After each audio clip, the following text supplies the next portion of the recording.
C'est ici le lieu de rappeler qu'en date du 23 décembre 2019, des députés de l'opposition, notamment du groupe parlementaire Rassemblement, avaient été arrêtés et incarcérés dans les mêmes conditions d'absence du respect de leur immunité. Parmi eux, à ce jour, le député Lobognon Alain est toujours détenu et incarcéré. Il importe également de mentionner l'arrestation et l'incarcération en date du 3 novembre 2020 des sénateurs Seribi Nguessan Priva et Bassi Kofi qui ont été libérés sous contrôle judiciaire après 22 jours de détention en violation flagrante de leur immunité parlementaire. Il s'agit de faits sans précédent dans l'histoire de notre institution et de la Côte d'Ivoire.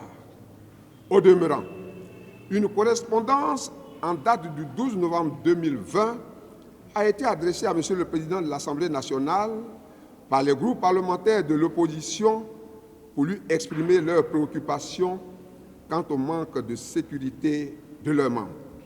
M. le Président de l'Assemblée nationale n'a pas jugé utile de donner une suite à cette correspondance jusqu'à ce jour.